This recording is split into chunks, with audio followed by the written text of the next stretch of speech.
السلام علیکم زما پښتنو ورونو خویندو ستاسو کور پښتانه د پښتنو ټي وي نه ستاسو په خدمت کې حاضره ده د یو نوي پروګرام سره. زما ورونو خویندو نن پروګرام موږ وروړی دی د گفتگو د الفاظو د خبرو په باره کې.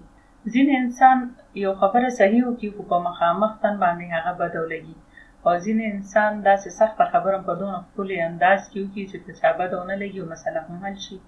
نو اکثر خلک وایي چې دا څه وجه ده چې زه صحیح خبره وکړم خو په خلکو بده لګي، او ما خبره بل انسان داسې طریقې سره وکړي چې دا خبره په چا بده نه لګي. نو دا یو هنر دی، دا هنر خیر څه دی، دا هر انسان کې راتلی شي، خو چې د سوچ نه کار واخلي، د عقل نه کار واخلي او کومه خبره تاسو کوئ ته سوچ کوئ، نو انشاءالله دا هنر به الله تاسو کې هم پیدا کړي. نو دې باره کې زه تاسو ته یو کیسه کومه، ورکوټه غوندې کیسې ده، تاسو په غور سره واورئ او انشاءالله تاسو به پوه شئ چې تاسو څه ویل غواړم. یو بادشاه و، د هغه یو خوب لیدلی و چې په خوب کې د هغه ټول غاښونه وتلي، د هغه ټول غاښونه وتي. نو هغه وخت کې پخوا به داسې بادشاه داسې یو مولانا ضرور راغوښتو چې هغه به د خوبونو په تعبیر باندې پوهېدو او هغه ته به د هغه د خوب تعبیر هغه ویلو. نو داسې ډېر پوهه مولانا چې هغه به د خوبونو په تعبیر باندې پوهېدو، او هغه له به خلک زیات هم د خوب د تعبیر تپوس کولو دپاره راتلل. نو بادشاه سلامت هغه راوغوښتو، هغه ته خپل خوب بیان کړو چې زما ټول غاښونه وتي دي، ما داسې خوب ولیدو، د دې معنی ماته ووایه.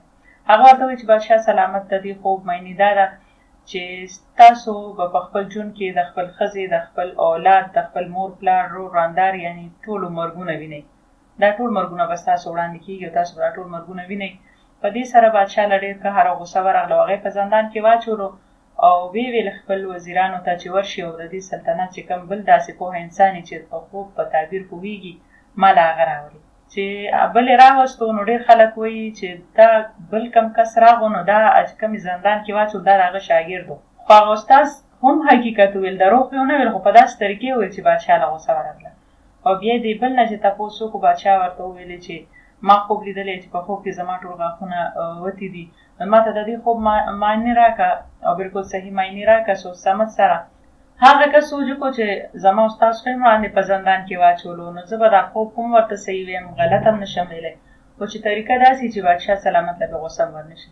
هغه ورته خوب په دې طریقه وویلو چې بادشاه سلامت، ستاسو د خوب معنی دا ده چې ستاسو عمر ډېر زیات دی، تاسو ډېر خوشقسمته انسان یې او الله پاک تاسو له ډېره بې انتها عمر درکړی دی. ستاسو په ټول خاندان کې ټول نه زیاته زندګي الله تاسو له درکړې ده، نو په تاسو باندې بس د الله رحم دی. په دې خبره باندې بادشاه ډېر خوشحاله شو، هغه ډېر زیات انعامونه ورکړه او هغه ته یې وویلې چې آینده دپاره څه داسې څه مسله یې د سلطنت باره کې، نو تاسو ډېر هوښیار یې، نو زه به تا ضرور راغواړم او مشوره به دې باره کې در سره کوم. نو زما وروڼو خویندو سوچ دې ته وکړئ چې کوم هغه استاد هغه ته وویله چې ستاسو په مخ کې به ستاسو ټول خاندان مري او تاسو به مرګونه وینئ او بادشاه سلامت والا سزا ورکړه.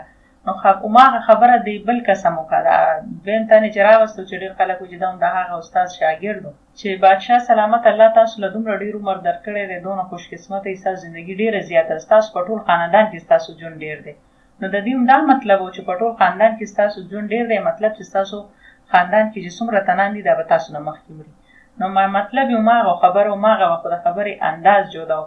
ده په داسې طریقه وکړه چې بادشاه پرې ورته دله انعامونه هم ورکړه، پرې خوشحاله هم شو او آینده دپاره یې د هرې مسلې دپاره به دی راغوښتو او بل هم دا خبره وکړه، خو هغه ته سزا میلو شوه. زما وروڼو خویندو خبره چې کوئ نو یوازې دا نه خبره ستاسو صحیح وي، خو تاسو په کوم انداز او په کومه طریقې سره کوئ دې ته به ضرور ګورئ. داسې بیا څه ټایم بعد سلطنت کې یو مسله راغله، بادشاه سلامت حکم وکړو چې کومې زنانه چې دا کالي اچوي د سرو زرو دا زیورات اچوي، دې د کوره دې زیورات سره نه روزي. په سلطنت کې مسلې جوړ شوې چې لاره کې به ورته غله ډاکوان کېناستل او اینه بیا یې لوټ کول او په دې ډېر زنانو ته نقصان تکلیف رسېدلی و. په بادشاه سلامت دا اعلان وکړو چې کومې ښځې د کوره روزي بهر، نو هغې به کالي نه اچوي، زیورات به نه اچوي.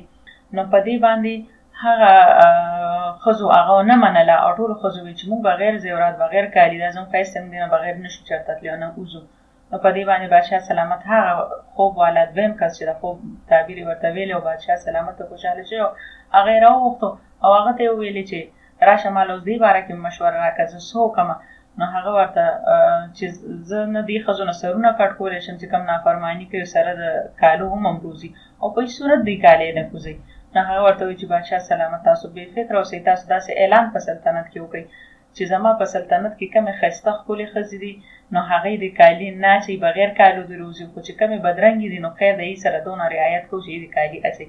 بس دا خبره اورېدلو چې کمې بدرنګې او ښایسته وې ټولو په ټولو کالي وویستل، کور کې یې کېښه.